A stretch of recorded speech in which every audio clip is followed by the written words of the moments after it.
Comigo em Atos, capítulo 4.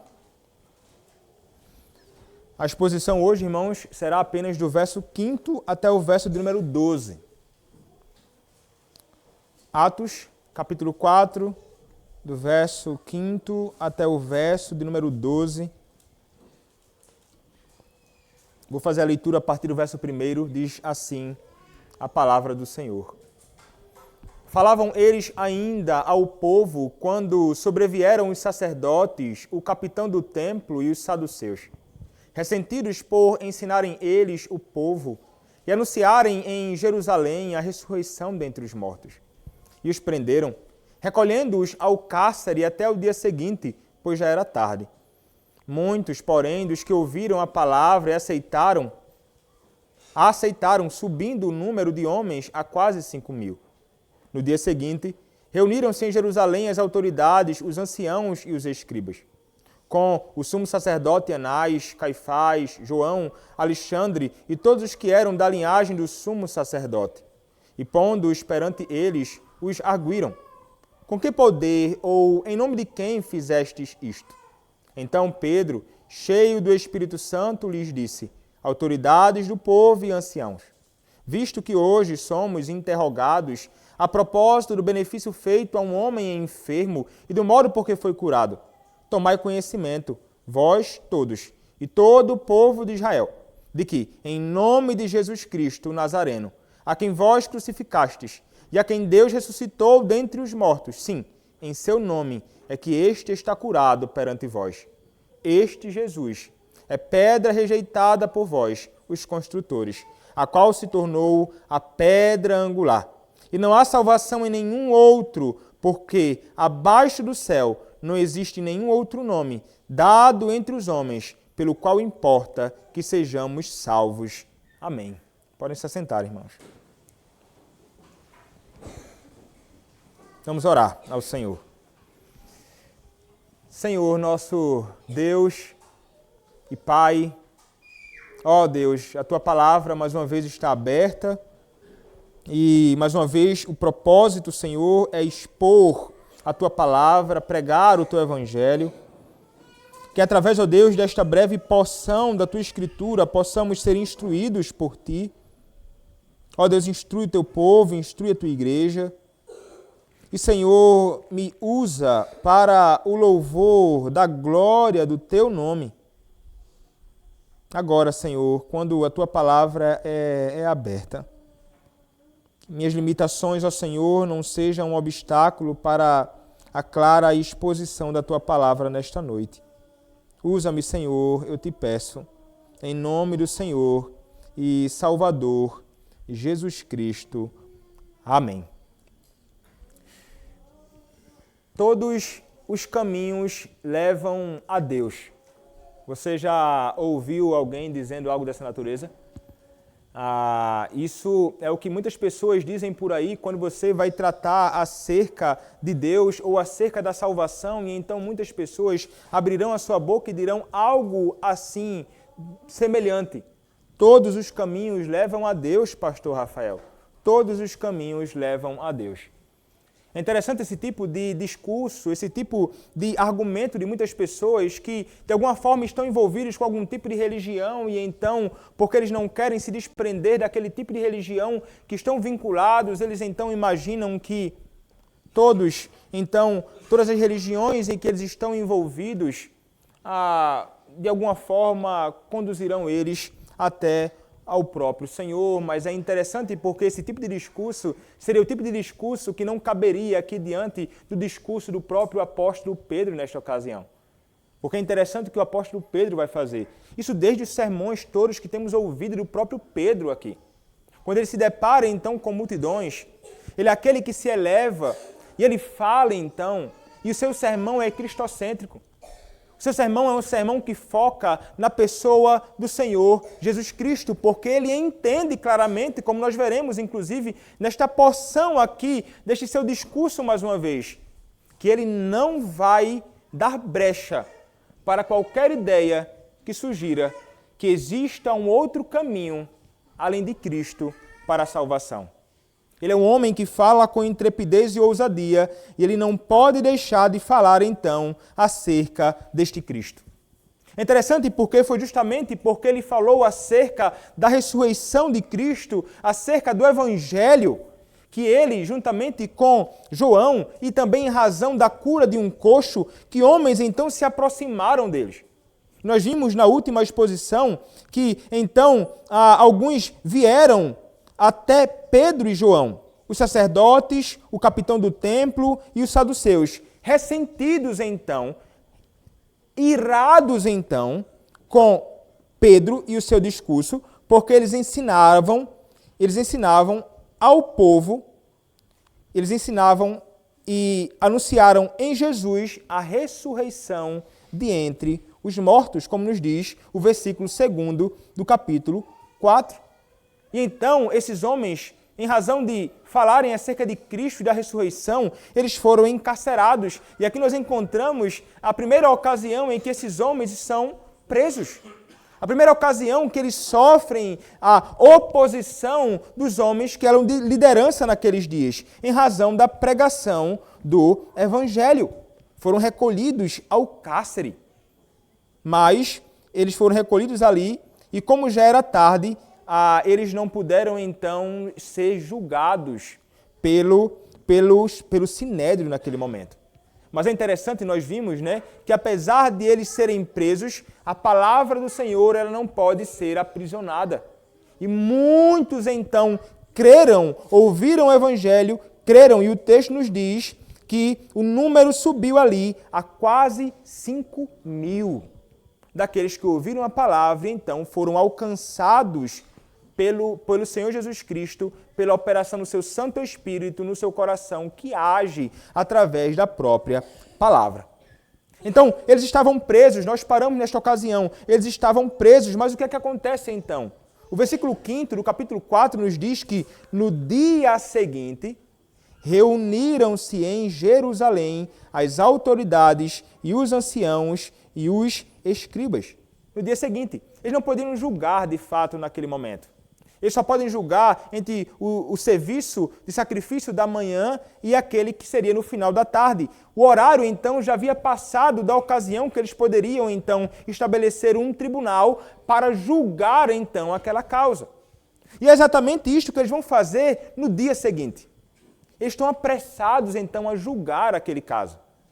E eles, então, o texto nos diz que no dia seguinte eles se reuniram e todas as autoridades, como as autoridades, elas moravam em Jerusalém, todos eles podem rapidamente, no dia seguinte, estarem unidos para então julgar este caso. E lá estavam elas, todas as autoridades, e aqui vai envolver o sumo sacerdote e os homens que são a liderança naqueles dias, os anciãos, que eram mestres leigos, conselheiros leigos do povo, que tinham algum tipo de reputação e respeito no meio da sociedade.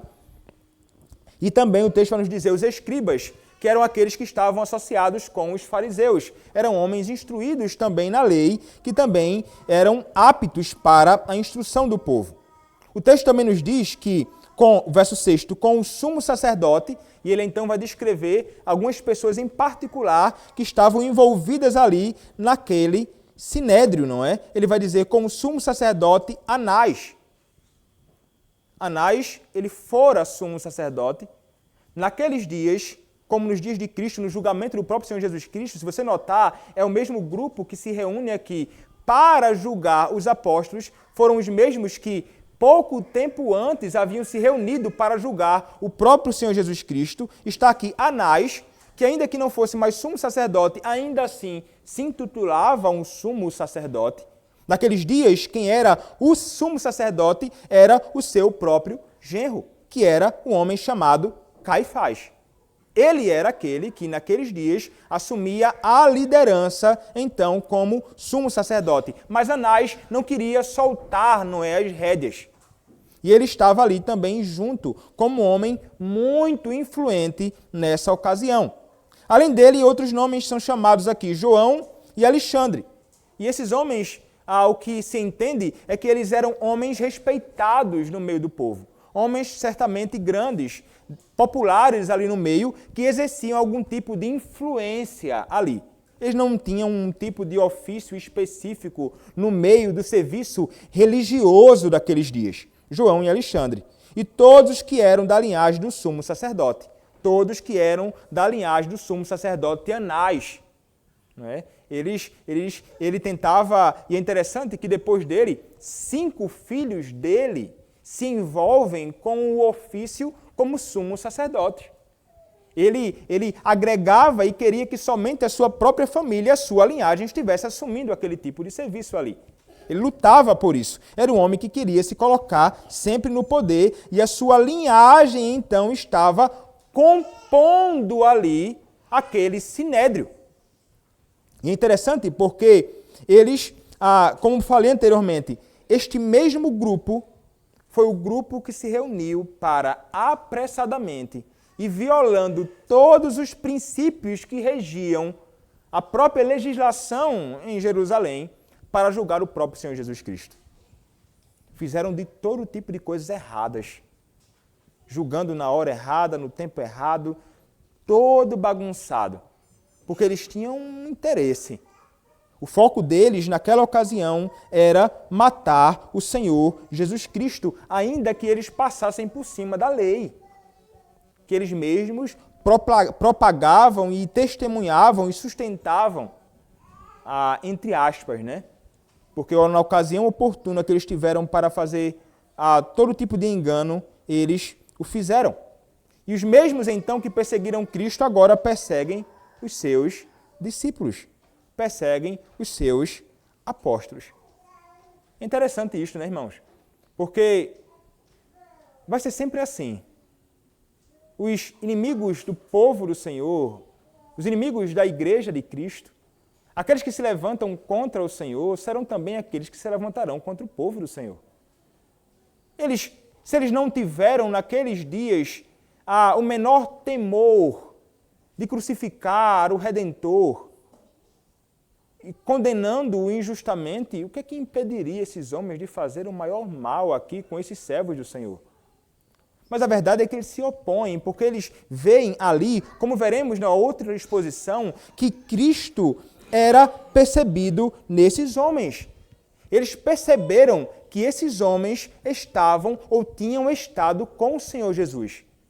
E o fato, então, deles perceberem que esses homens haviam estado com o Senhor Jesus é o tipo de coisa que certamente vai incomodar aqueles que são opostos a Cristo. O cheiro de Cristo nos discípulos de Cristo incomoda os inimigos da igreja de Cristo. Então eles se levantam com toda a ira. Então nós podemos estar certos, como falei na última exposição, irmãos.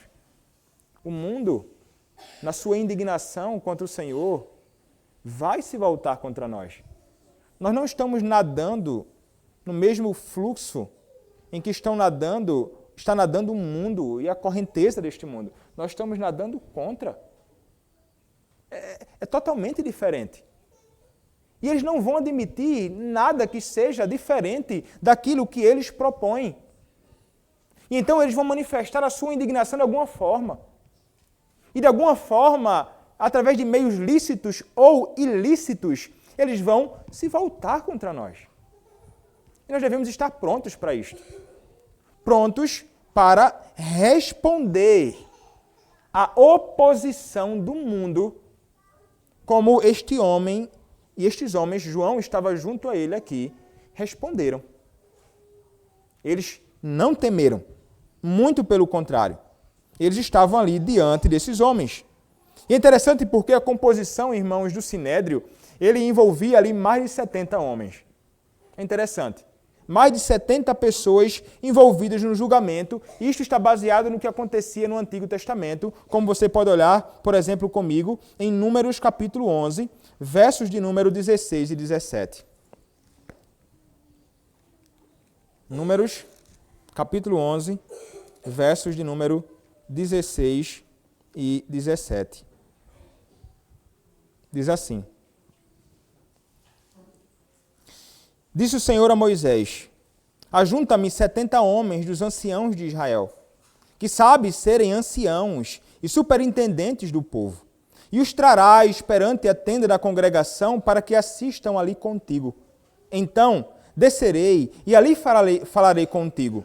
Tirarei do espírito que está sobre ti e o porei sobre eles, e contigo levarão a carga do povo para que não a leves tu somente. Baseados então nesse princípio estabelecido pelo próprio Senhor no Antigo Testamento, estes homens então estabeleciam um sinédrio envolvendo ali 70 homens e, somado a estes 70 homens, o sumo sacerdote, que seria como que o presidente, aquele que estaria de alguma forma presidindo ou moderando aquela ocasião. E então estavam todos eles ali juntos. E o texto nos diz no verso 7º o seguinte: e pondo-os perante eles, os arguíram. Como é que era formado essa composição de homens, né? Era um meio círculo. Então eles ficavam aqui assentados, de modo que eles, os juízes ali, que estariam para discutir aquele caso, poderiam olhar uns para os outros na ocasião, e eles estariam sentados em cadeiras elevadas, em meio círculo, e aqueles que estavam para ser julgados ficavam diante deles em pé. Então isso era o que estava acontecendo naquela ocasião. Estava todo o sinédrio assentado em cadeiras elevadas, em meio círculo, e Pedro e João ali diante deles. Imagina então, a situação era exatamente esta a que Pedro e João estavam. E então eles vão fazer perguntas a eles, e uma pergunta em especial. Eles vão dizer o seguinte: com que poder ou em nome de quem fizestes isto? Eles estão se referindo a quê, irmãos? Eles estão se referindo à cura do coxo. Em nome de quem é a pergunta, eles dizem? Em nome de quem? Com que poder ou em nome de quem fizeste isto? É interessante porque pergunta semelhante fora feita anteriormente a Cristo, não é? Se você olhar o que é dito em Mateus capítulo 21, verso de número 23, a palavra vai nos dizer o seguinte. Mateus capítulo 21, verso de número 23, diz assim a palavra do Senhor. Tendo Jesus chegado ao templo, estando já ensinando, acercaram-se dele os principais sacerdotes e os anciãos do povo, perguntando: com que autoridade fazes estas coisas? E quem te deu essa autoridade? Então eles estavam, parece que o que Cristo experimenta então na sua caminhada, os discípulos de Cristo experimentam de igual modo ali. Essa é a oposição do mundo aos servos do Senhor. Eles não conseguem compreender como é que algo tão extraordinário poderia ter acontecido naquele momento. E eles entendem, eles certamente entendem, que tratava-se de algo extraordinário. Aquele coxo era conhecido por todos. Todo mundo sabia que ele era um coxo de nascença. E que aquele homem era coxo há 40 anos. Que nos diz isto é o próprio texto ainda em Atos capítulo 4, verso 22. Ora, tinha mais de 40 anos aquele em quem se operara essa cura milagrosa. Então era um homem maduro já, com mais de 40 anos ali. Eles entendem como é que esse tipo de coisa pode acontecer. Então, nesta ocasião, Pedro, ele vai assumir mais uma vez a cabeceira, ele vai assumir a liderança. Ele não vai ficar em silêncio, ele vai falar. E é interessante percebermos aqui, irmãos, a intrepidez de Pedro neste momento. O texto nos diz no versículo 8º, então Pedro, cheio do Espírito Santo, lhes disse: a autoridade do povo e anciãos. E ele começa então o seu discurso. Veja, vocês vão perceber aqui que Pedro ele vai assumir uma posição de... Ele estava sendo ele julgado, mas agora ele vai passar aqui a ser alguém que vai estar testemunhando acerca de Cristo. É como se ele não estivesse diante de um tribunal ali naquela ocasião, mas agora. Agora se tornou uma ocasião em que ele vai falar acerca do Evangelho. Mas então ele começa, e o texto começa nos dizendo o que é que moveu Pedro, né? Ele estava cheio do Espírito Santo. Nós sabemos, e logo nas primeiras pregações nós vimos, o Espírito Santo de Deus desceu sobre os servos do Senhor. E eles ficaram cheios do Espírito Santo, capacitados por Deus para proclamar o Evangelho. E eles então deveriam sair pregando esta palavra em todo canto, até os confins da terra. Então Pedro era um homem cheio do Espírito Santo. E então ele, cheio do Espírito Santo, ele vai falar com intrepidez. Aqueles que estão cheios do Espírito de Deus falam com intrepidez e ousadia acerca da palavra. Diante de qualquer homem. Não importa quem sejam os homens. E o Senhor é quem de fato vai dar a este homem, nesta ocasião, palavras adequadas que devem ser ditas naquele momento. Como o próprio Senhor havia prometido anteriormente que faria com os seus servos. Olha o que diz a palavra em Mateus, capítulo 10, versos 19 e 20. Mateus, capítulo 10, versos 19 e 20. Diz o seguinte, a palavra. E quando vos entregarem, não cuideis em como ou o que haveis de falar, porque naquela hora vos será concedido o que haveis de dizer, visto que não sois vós os que falais, mas o Espírito de vosso Pai é quem fala em vós. Naquela ocasião, então, o Senhor haveria de conceder intrepidez e a ousadia e o conteúdo adequado para ser falado extemporaneamente, expondo esta palavra livremente. E é exatamente isto que acontece nesse momento com este homem. É um homem que vai se dirigir, o texto nos diz, ele vai falar assim, o Espírito Santo lhes disse, autoridades do povo e anciãos. Ele está se dirigindo aos homens grandes daqueles dias. Homens que tinham influência e poder. Homens que poderiam, se quisessem, nesta ocasião, tirar até a própria vida. Esses homens temem algumas coisas. Certamente não tiram a vida dos apóstolos naquela ocasião, porque algo de ruim poderia acontecer até mesmo com eles. Mas eram autoridade naquele momento. A intrepidez e a ousadia, irmãos, faz com que o homem, servo do Senhor, ele realmente não tema diante dos homens. É isso que o Espírito Santo concede aos servos do Senhor. E é interessante isto, como o Senhor concede essa intrepidez aos ministros, por exemplo, no ato público da pregação da palavra.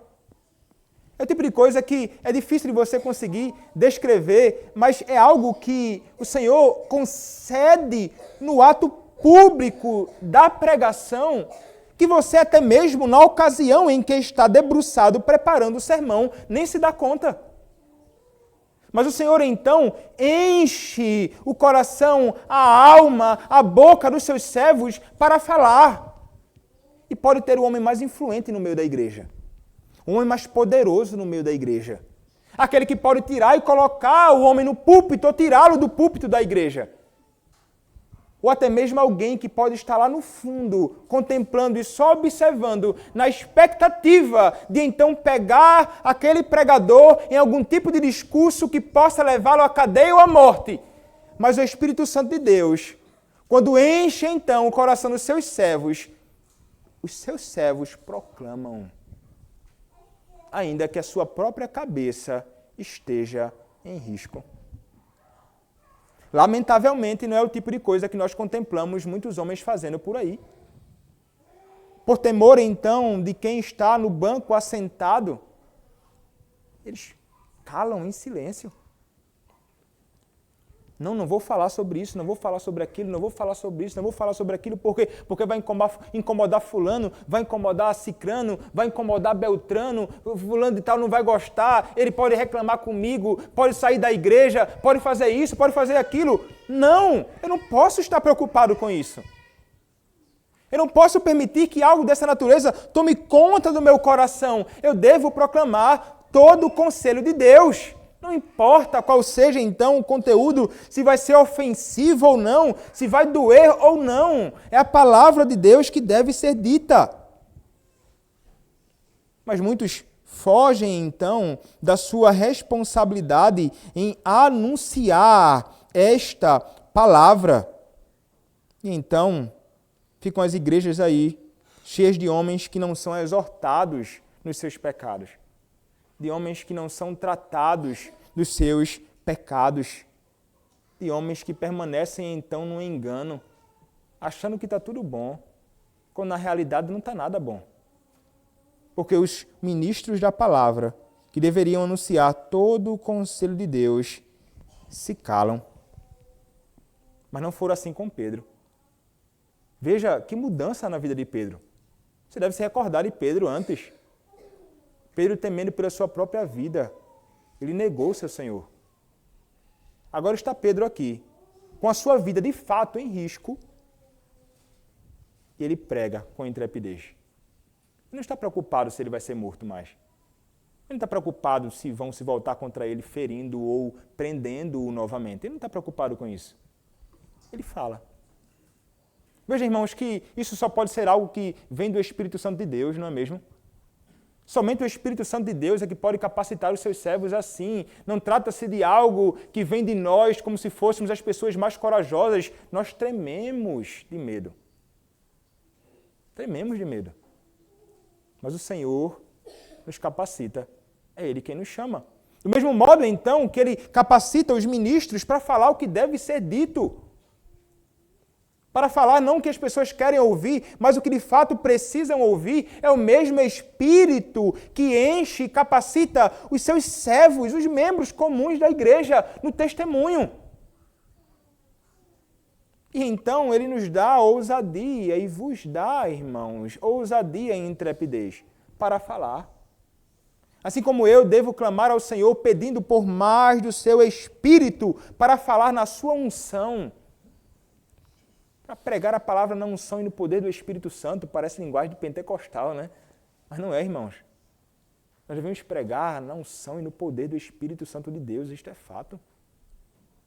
E por essa razão nós vamos clamar a Ele. Senhor, dá-me mais do Teu Santo Espírito. Senhor, enche-me mais do Teu Santo Espírito. Senhor, dá-me ousadia, Senhor. Expurga de mim tudo aquilo que não permite que eu siga em frente fazendo o que devo fazer, mas capacita-me de modo que eu abra a boca e fale acerca de Ti. Você tem pedido isso? Você tem orado por isso? Você deve orar por isso. Eu devo orar por isso. Você deve orar por mim, para que o Senhor me encha também mais do Seu Santo Espírito, para que eu possa então proclamar essa palavra diante de quem quer que seja. Qualquer que seja a autoridade, como esse homem com intrepidez fez no passado, o apóstolo Pedro. Moldado pelo Senhor Deus, transformado por Ele, para proclamar com intrepidez a sua palavra. Autoridades do povo e anciãos, verso 9. Visto que hoje somos interrogados a propósito do benefício feito a um homem enfermo, e do modo por que foi curado. Então, ele vai começar a falar, né? Olha, a razão de vocês estarem se voltando contra nós nesta ocasião, e a razão de vocês estarem nos questionando aqui, é porque nós fizemos um bem. Nós curamos um homem que estava enfermo.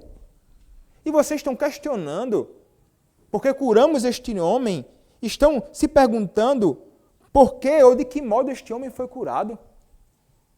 Então ele começa a como que colocar aqueles homens contra a parede agora. Estão eles lá atentamente ouvindo o discurso ousado de Pedro. Então ele diz, tomai conhecimento. É como se ele estivesse dizendo assim, escutem vocês, prestem atenção. Todos vocês que estão agora aqui, diante de mim, tomai conhecimento, prestai atenção, vós todos, e todo o povo de Israel, de que, em nome de Jesus Cristo Nazareno, a quem vós crucificastes, e a quem Deus ressuscitou dentre os mortos, sim, em seu nome é que este está curado perante vós. Veja que ousadia. Ele vai falar, irmãos, ousadamente. Ele vai se dirigir diretamente. Ele não vai ficar apontando o dedo para longe, para o outro lado, para... Não, ele vai apontar o dedo para aqueles que são responsáveis, para aqueles que devem ouvir com atenção aquela palavra. Como falei em outra ocasião, irmãos, a palavra de fato é dirigida a vós. Eu devo proclamar a vocês, não diante de vocês, mas ao coração de vocês, dirigindo-me a vocês, como igreja do Senhor que escuta a voz de Deus através da proclamação. É isto que Pedro faz.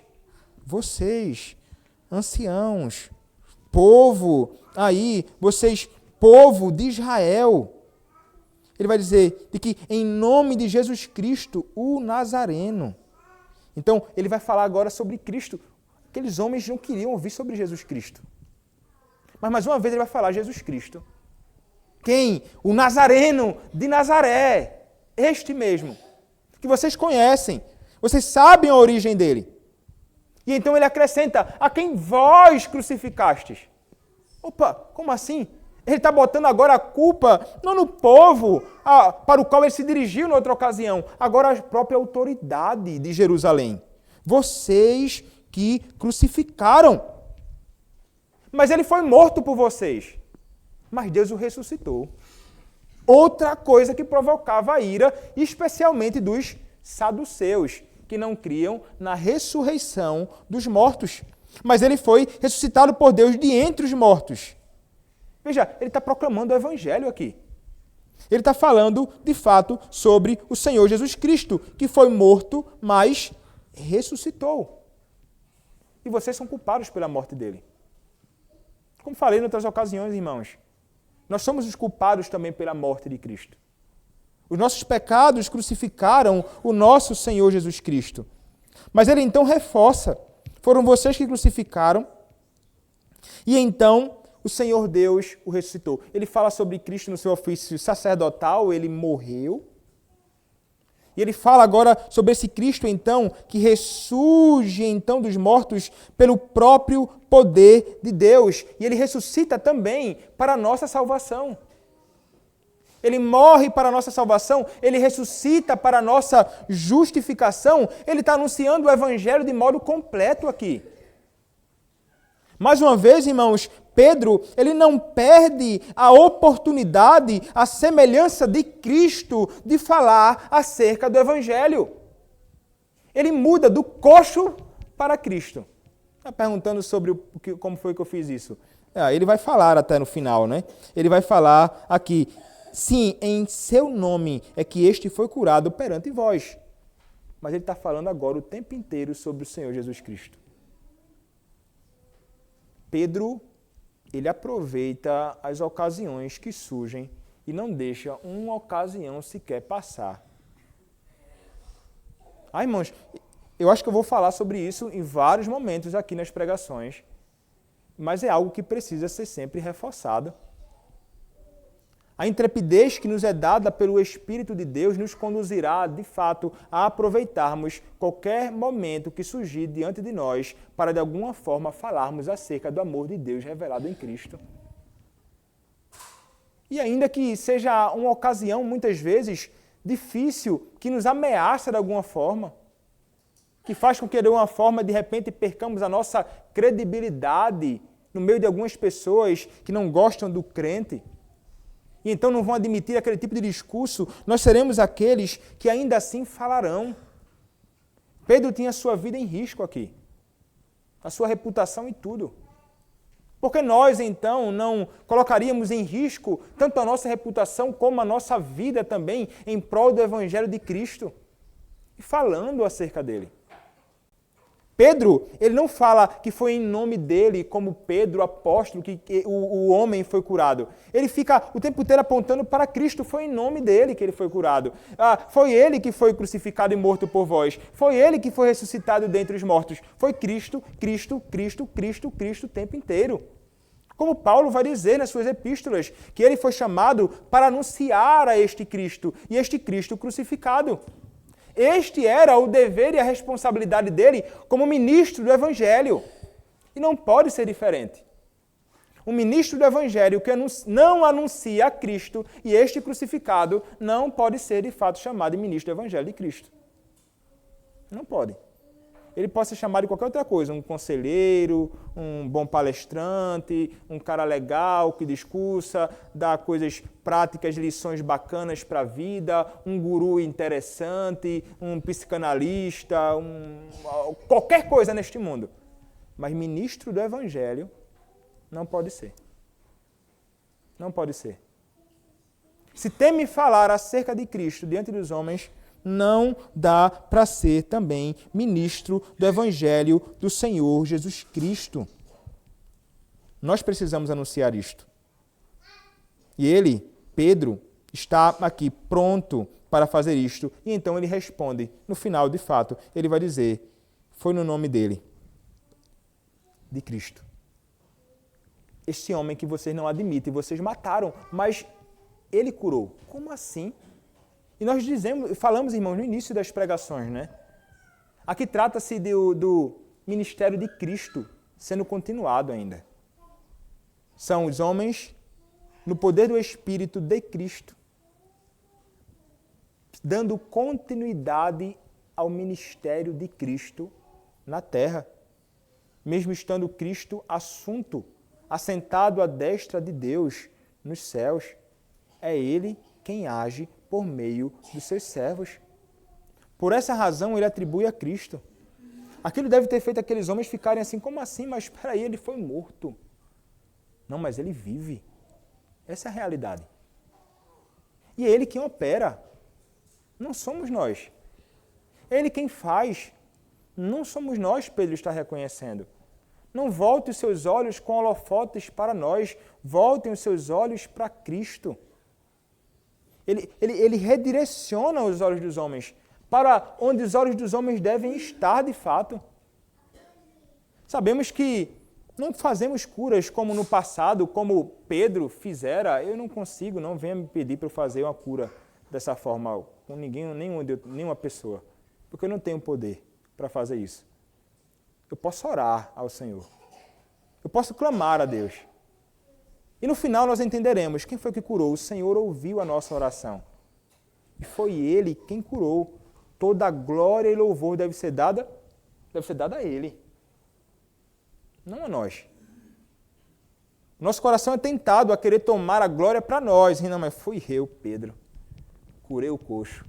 Não, não foi Pedro. Pedro não fez isso.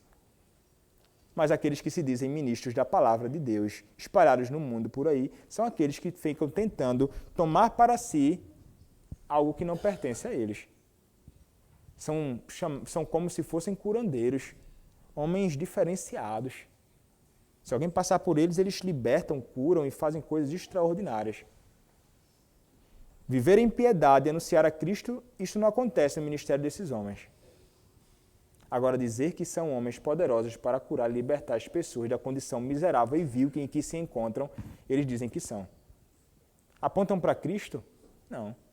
Igreja Universal do Reino de Deus, aí tem lá, Jesus Cristo é o Senhor.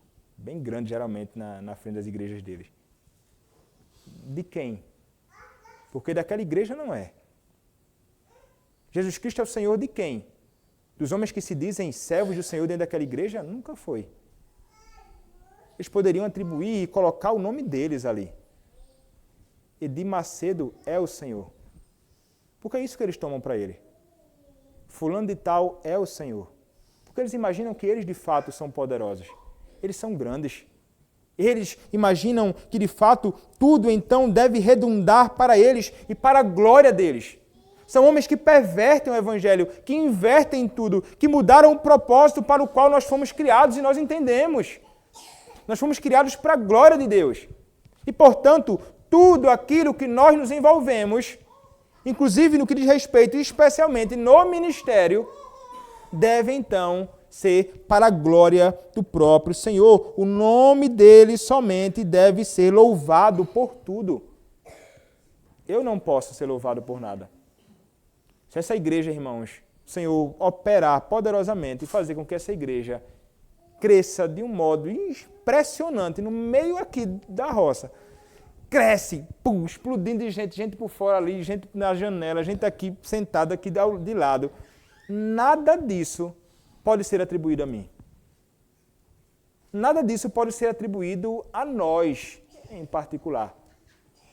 Ainda que sejamos instrumentos, somos apenas instrumentos nas mãos do Redentor. A glória, o louvor do crescimento de uma igreja deve ser dado ao Senhor. É Ele quem acrescenta à igreja aqueles que estão sendo salvos, como o próprio Lucas registra em Atos capítulo 2. Portanto, toda a glória deve ser dada a Ele. Não fazemos mais do que a nossa responsabilidade. E na realidade ainda fazemos muito pouco.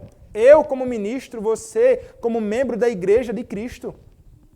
Todo louvor deve ser dado ao Senhor somente por tudo aquilo que Ele opera por meio do seu próprio povo. Somos meros servos do Senhor. Ele deve ser louvado por tudo. Redirecionemos então qualquer olho que seja voltado para nós, para Cristo, em tudo aquilo que nós fizermos. Cristo, foi Cristo, foi Cristo. Que a glória seja do nosso Senhor Jesus Cristo. É Ele quem opera, é Ele quem faz. Mas então, no versículo de número 11, ele vai se dirigir a estes homens ainda com muita intrepidez. E ele vai falar acerca desse Jesus. É interessante o que ele vai dizer aqui. O versículo 11 nos diz: este Jesus é pedra rejeitada por vós, os construtores, a qual se tornou a pedra angular. Então agora ele está falando mais uma vez, com muita clareza, acerca de Jesus Cristo. Quem é Jesus? Ele vai dizer, é a pedra. Que pedra? A pedra que foi rejeitada por vocês. Quem? A quem ele se dirige? Aqueles que são chamados de os construtores. Aqueles que deveriam então edificar então a casa de Deus. Mas ao invés de eles pegarem a pedra que é Cristo como fundamento, eles rejeitam esta pedra. Eles rejeitam a Cristo. Ele está falando com o povo de Deus, Israel. A igreja, o povo do Senhor, aquele que deveria ser uma nação santa, de fato, envolvida com Cristo. Mas não, eles não estavam mais. O que eles fizeram? Ele vai dizer que eles rejeitaram. Vocês rejeitaram. Rejeitada por vós, os construtores. E o que aconteceu então? A qual se tornou a pedra angular, a pedra de esquina, a pedra principal. É Ele, Cristo, que vocês rejeitaram. Ele diz isso aqui. Noutra ocasião, em Marcos capítulo 12, Cristo vai se dirigir aos homens também, falando acerca desta pedra que fora rejeitada. É interessante, ele vai aqui falando acerca da parábola dos lavradores maus, fazendo a referência então ao povo do Senhor, que rejeitou então a Cristo. Ele vai dizer no versículo 10 de Marcos capítulo 12, ainda não lestes esta escritura? A pedra que os construtores rejeitaram, essa veio a ser a principal pedra angular. Isto procede do Senhor e é maravilhoso aos nossos olhos. E verso 12, e procuravam prendê-lo, mas temiam o povo, porque compreenderam que contra eles proferia esta parábola. Então, desistindo, retiraram-se. Vocês, veja Pedro seguindo o exemplo do seu Senhor. Vocês são culpados, vocês rejeitaram. Está escrito isto. E onde é que está escrito, irmãos? Está escrito na palavra, no Salmo de número 118, versos 22 e 23. Nós lemos no início do culto hoje, na chamada à adoração. Salmo de número 118, versos 22 e 23. a palavra do nosso Senhor, irmãos, nos diz o seguinte: a pedra que os construtores rejeitaram, essa veio a ser a principal pedra angular. Isto procede do Senhor e é maravilhoso aos nossos olhos. Pedro reproduz isso aqui. Cristo falou acerca dele mesmo como a pedra. Posteriormente, o próprio Pedro vai voltar a falar acerca disto. No texto que nós lemos aqui hoje também. Em 1 Pedro, capítulo 2, do verso 1 ao verso 8. Voltemos mais uma vez a esse texto. 1 Pedro, capítulo 2, do verso 1 até o verso 8. Ele vai dizer: despojando-vos, portanto, de toda maldade e dolo, de hipocrisias e invejas e de toda sorte de maledicências. Desejai ardentemente como crianças, recém-nascidas, o genuíno leite espiritual, para que por ele vos seja dado crescimento para a salvação, se é que já tendes a experiência de que o Senhor é bondoso. Chegando-vos para ele, a pedra que vive, rejeitada assim pelos homens, mas para com Deus, eleita e preciosa. Também vós mesmos, como pedras que vivem, sois edificados na casa espiritual, para serdes sacerdócio santo, a fim de oferecerdes sacrifícios espirituais agradáveis a Deus por intermédio de Jesus Cristo. Pois isso está escrito, está na Escritura. Eis que ponho em Sião uma pedra angular, eleita e preciosa, e quem nela crê, não será de modo algum envergonhado. Para vós outros, portanto, os que credes, é a preciosidade, mas para os descrentes, a pedra que os construtores rejeitaram, essa veio a ser a principal pedra angular e pedra de tropeço e rocha de ofensa. São estes os que tropeçam na palavra, sendo desobedientes para o que também foram postos. Muitos rejeitam a pedra angular e são então condenados. Eles são descrentes. Eles experimentam então condenação por rejeitarem então a pedra angular. Você não tem dúvida, irmãos, a pedra é Cristo. Cristo é de fato o fundamento da igreja e o apóstolo Paulo vai nos falar acerca disto em outros dois textos. Você pode olhar comigo o que nos diz 1 aos Coríntios, capítulo 3, verso 11. 1 aos Coríntios, capítulo 3, verso de número 11. O apóstolo Paulo escreve o seguinte: porque ninguém pode lançar outro fundamento, além do que foi posto, o qual é Jesus Cristo. O fundamento. Sobre o que Pedro está falando anteriormente, sobre o que ele fala então no seu discurso, Cristo, o fundamento. Ainda, agora, Efésios capítulo 2, a partir do versículo de número 19 até o versículo de número 22. Paulo, mais uma vez escrevendo, diz o seguinte: assim já não sois estrangeiros e peregrinos, mas concidadãos dos santos, e sois da família de Deus, edificados sobre o fundamento dos apóstolos e profetas, sendo ele mesmo, Cristo Jesus, a pedra angular, no qual, ainda sobre Cristo, todo o edifício, bem ajustado, cresce para santuário dedicado ao Senhor, no qual também vós, juntamente estáis sendo edificados para a habitação de Deus no Espírito Santo. Quem é a pedra? É o Senhor Jesus Cristo, o fundamento da igreja. E foi sobre ele que os apóstolos lançaram o fundamento. Sobre Cristo, edificando a palavra sobre Cristo, edificando a palavra em Cristo, edificando a igreja em Cristo, tudo em Cristo, a pedra angular. Então é ele que de fato deve ser proclamado. Ele é a pedra principal. Ele é o cabeça da igreja.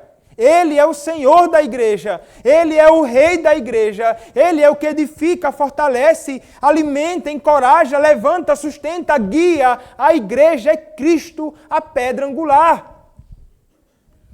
Pedro não pode deixar de omitir esta realidade.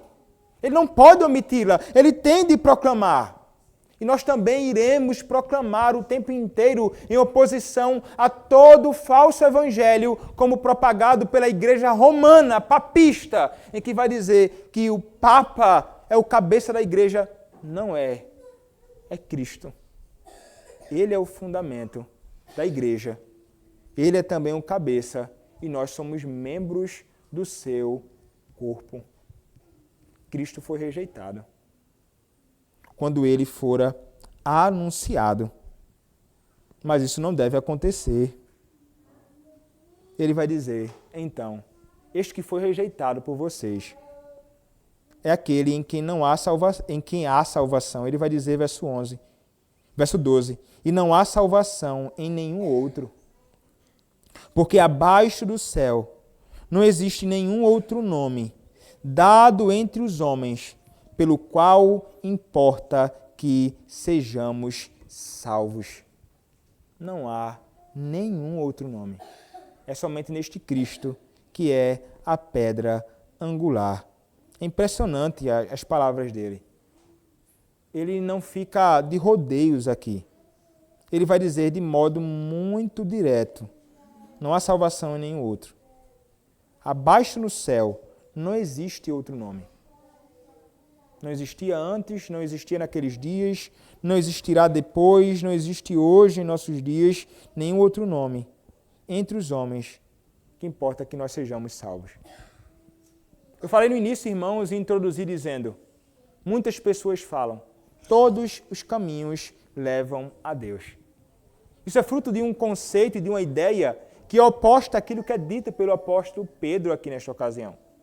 Aqueles envolvidos com o chamado pluralismo religioso, eles vão sustentar essa ideia. E o pluralismo religioso é uma filosofia que sustenta o seguinte, eles vão dizer o seguinte, todas as religiões são essencialmente iguais e verdadeiras. Esse é um pressuposto dos envolvidos com o pluralismo religioso. E sem sombra de dúvidas, este é, sem sombra de dúvidas, o pressuposto da maioria das pessoas em que encontramos na rua. Mas veja, esse pluralismo religioso tem um fundamento. E o fundamento do pluralismo religioso é certamente o relativismo. E o que é então que o relativismo ele vai advogar, nele sustenta?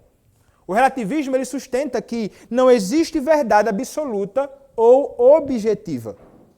O que vai então culminar na seguinte afirmação: não há verdade ou falsidade.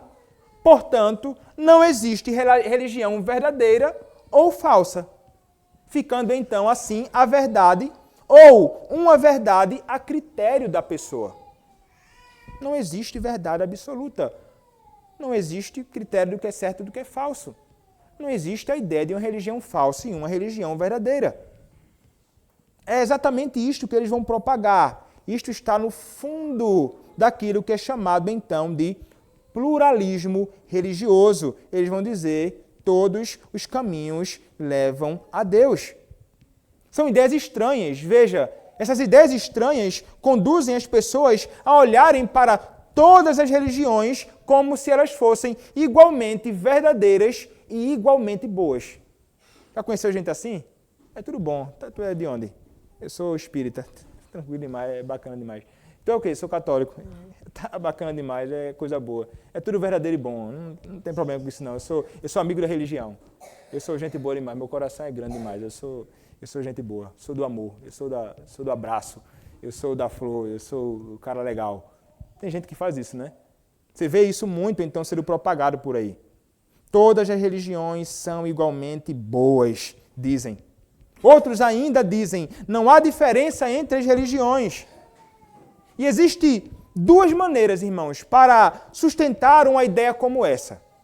A primeira seria ignorar as claras contradições entre elas, fugindo para a irracionalidade, Então, vou agir com irracionalidade. Eu vou ignorar que há discrepâncias, diferenças, divergências entre elas, essas religiões. Para você sustentar isso, o pluralismo religioso, você tem então de considerar esse primeiro ponto. Ignorar as claras contradições. Colocando essas contradições num plano insignificante, chamado de reducionismo, né? O reducionismo é basicamente o seguinte: o reducionismo ele vai despojar cada religião dos elementos vitais, essenciais, principais, e vai reduzir a religião ao seu denominador comum, aquilo que é comum entre uma e outra. Aquilo que é diferente, vamos lançar de lado, para que isso? Mas aquilo que a gente concorda, vamos deixar aqui, bacana. A gente vai conseguir andar junto, de mão dada, dançando, andando por aí, pelas ruas. Nós que cremos em religiões diferentes. E eles têm um alvo, né? O alvo deles é sempre a paz. O propósito desses é alcançar a paz tão desejada. Mas como é que eles fazem isso? Negociando a verdade. Eles procuram a paz negociando a verdade. Agem como os falsos profetas no Antigo Testamento, nos dias de Jeremias, como ele vai dizer em Jeremias capítulo 8, verso 11, paz, paz, quando não há paz. E é exatamente isto que eles vão tentar propagar por aí. Mas será que é isso, irmãos, que nós abraçamos? Será que é isso que nós concordamos? A realidade é que não. Mas veja, é o seguinte, eu falo em pluralismo, né? E nós podemos falar que há, de fato, uma pluralidade que é inegável, né? Há, de fato, várias religiões. Então, há variedade de religiões que nos cercam hoje. Todavia, nós podemos falar em religiões, mas podemos estreitar isso um pouco mais. Nós podemos observar que essas religiões todas, elas propõem aos seus fiéis que eles podem encontrar salvação. E certamente encontraremos eles dizendo que a salvação que eles podem encontrar para eles pode se dar através das boas obras. Através de ser uma pessoa bacana, uma pessoa legal, através da sua própria autojustiça, você então será salvo, não haverá para você condenação. Isso é o que as religiões todas fazem, em distinção do cristianismo.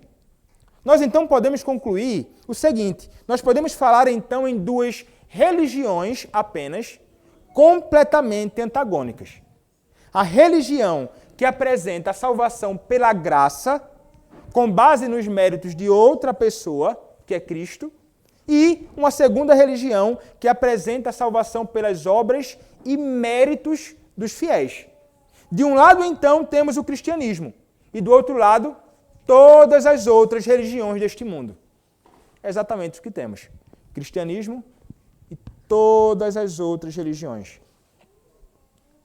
Um jovem, então, olha para essa ideia, um jovem envolvido com a política desses dias, um jovem, então, bem para frente, ele vai dizer o seguinte: jamais teremos paz na terra se os líderes religiosos continuarem a reivindicar exclusividade.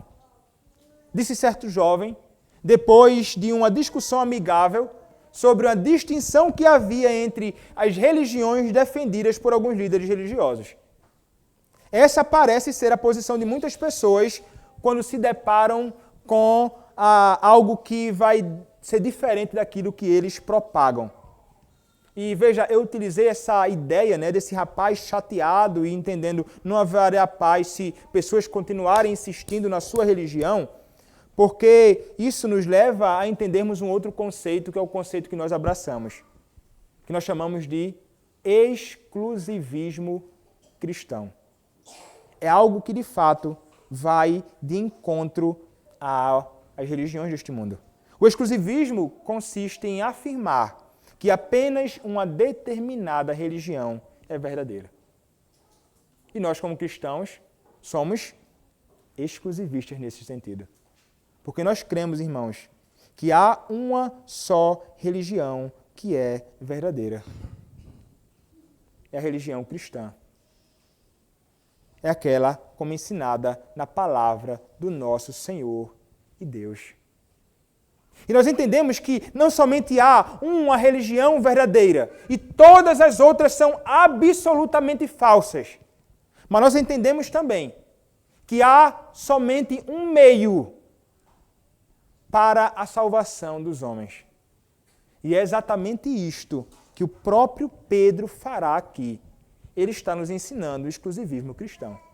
Há uma só verdadeira religião e há só um único meio para a salvação dos homens. A Escritura nos fala, irmãos, abundantemente sobre isto. Se você olhar comigo para João capítulo 3, verso 16, texto muito conhecido, a palavra vai nos dizer isto. João capítulo 3, verso 16 até o verso de número 18, a Escritura nos dirá: porque Deus amou o mundo de tal maneira que deu o seu Filho unigênito para que todo o que nele crê não pereça, mas tenha a vida eterna. Porquanto Deus enviou o seu Filho ao mundo, não para que julgasse o mundo, mas para que o mundo fosse salvo por ele. Quem nele crê não é julgado. O que não crê já está julgado, porquanto não crê no nome do unigênito Filho de Deus. E ainda, o verso de número 36 acrescentará o seguinte: por isso, quem crê no Filho tem a vida eterna. O que todavia se mantém rebelde contra o Filho não verá a vida, mas sobre ele permanece a ira de Deus. Um outro texto que fala para nós sobre este exclusivismo cristão é o texto de João, capítulo 14, verso 6. Quando Cristo vai dizer: eu sou o caminho, a verdade e a vida, ninguém vem ao Pai se não for por mim. Não há outro meio. Eu sou o caminho, eu sou a verdade, eu sou a vida. Cristo, então, sustentando isso de modo muito explícito. E um outro texto seria 1 Timóteo, capítulo 2, verso 5. Um texto que também explicitamente vai de encontro à ideia de que existe um outro meio para a salvação. 1 Timóteo, capítulo 2, verso 5 nos diz: porquanto há um só Deus e um só mediador entre Deus e os homens, Cristo Jesus, homem. Então vejam que a Escritura e os servos do Senhor do passado não ficaram em silêncio no que diz respeito a isto. Eles falaram acerca do único caminho, até mesmo o próprio Senhor Jesus Cristo nos dando o exemplo. Então, um puritano do passado, chamado Charnock, ele escreveu o seguinte: Cristo é declarado o único mediador, no mesmo sentido em que Deus é declarado um único Deus. Assim como só existe um Criador do homem, só existe um mediador para os homens. Como Deus é o Deus de todos os que morreram antes que Cristo viesse, bem como de todos quantos morreram antes, de todos quantos morrerem depois, assim também Cristo é o mediador de todos que morrerem antes de sua vinda e também de todos que viram o seu dia. Eles tinham ou Cristo como seu mediador ou algum outro, mas algum outro eles não poderiam ter, porquanto só existe um Salvador, nenhum outro além dele. Esse é o nosso discurso, irmãos. E nós não podemos nos calar em falar isto para o mundo. Os homens precisam entender. E eles só saberão e só poderão entender à medida que nós, como igreja, falarmos acerca disto. Nós não podemos, então, permitir que os homens continuem no seu engano dizendo: todos os caminhos levam a Deus. E nesta ocasião, talvez já tenha dito isso aqui, você pode dizer: eu concordo com você. Eu concordo com você. Todos os caminhos levam a Deus. E deixa ele ficar então espantado quando você disser para ele que você concorda com ele. Então você acrescenta dizendo a ele: o caminho que é trilhado pelo Evangelho e pela fé no nome do Filho de Deus, o Senhor Jesus Cristo, conduz o homem a Deus. A face paternal de um Deus que agora me recebe como filho, por causa da obra bendita do seu Filho unigênito, primogênito, aquele que morreu na cruz pelos meus pecados. Uma vez que eu fui salvo, então, e trilhei este caminho que é Cristo, agora então eu me deparo com Deus, mas também é verdade. Todos os caminhos levam a Deus. Os caminhos que não são trilhados por este caminho que é Cristo, todos os caminhos outros inventados pelo homem levarão de fato a Deus, mas não a face de um Deus paternal. Não a face de um Deus que está lá pronto para recebê-lo com misericórdia, mas levará os homens à face deste Deus, mas de um Deus grandemente irado, terrivelmente irado contra o homem que não trilhou o único caminho que é o Senhor Jesus Cristo. Portanto, todos os caminhos levam a Deus. Qual caminho você tem trilhado? Se for o de Cristo, você vai se deparar com o seu Salvador. Se não for o caminho que é Cristo, você vai se deparar com Deus que vai te condenar ao juízo. Todos os caminhos, portanto, levam a Deus. E então ali pode se tornar uma grande demonstração do seu exclusivismo cristão. Você entende? Você só pode ser salvo através de Cristo. E você pode exortá-lo então a entender que os caminhos outros que eles consideram como caminhos legítimos nunca os levarão à salvação. E pode mostrar então a necessidade que eles têm de um Redentor. Assim como nós tínhamos necessidade para a salvação deste bendito Redentor. Devemos sustentar isto, irmãos, e não devemos pensar o seguinte: mas isso seria muita arrogância. Como é que eu posso agir assim com tanta dureza, dizendo que não há outro caminho? Não pense, meu irmão, que isso é ser arrogante, orgulhoso ou duro. Você estará demonstrando amor quando você demonstra ao homem que não há outro caminho. Porque se ele permanecer no engano de que ele pode ser salvo seguindo o caminho que ele está seguindo fora de Cristo, aí sim é desamor. Porque ele vai sofrer no fim. Mas quando você alerta ele, então orienta, agora sim, a plena demonstração de amor pela alma do homem perdido. Portanto, irmãos, não cansemos de anunciar a Cristo. Não cansemos de testemunhar acerca de Cristo, porque Ele é o único que, de fato, pode salvar o homem da ira vindoura. Ele é o único Salvador e Ele é também o único refúgio. Amém. Vamos orar, irmãos.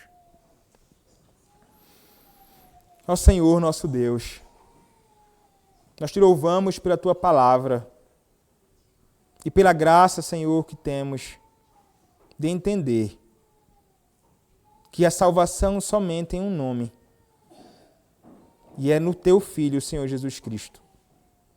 Nós que fomos salvos, louvamos a Ti, Senhor, porque encontramos salvação nele. E rogamos a Ti, Senhor, que o Senhor possa ser gracioso com todos aqueles que não conhecem a Ti. Salva-os, Senhor. Revela-te salvificamente. Revela o Teu Filho a eles, que eles possam se arrepender dos seus pecados e crer naquele que é o caminho, a verdade e a vida.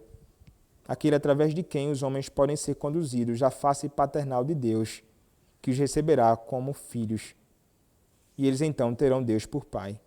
Ó Deus, faze isto por intermédio da Tua palavra e pela operação do Teu Santo Espírito, e nos dá a graça e intrepidez para proclamarmos ao Senhor acerca somente deste bendito Salvador, que é o Teu Filho, o Senhor Jesus Cristo.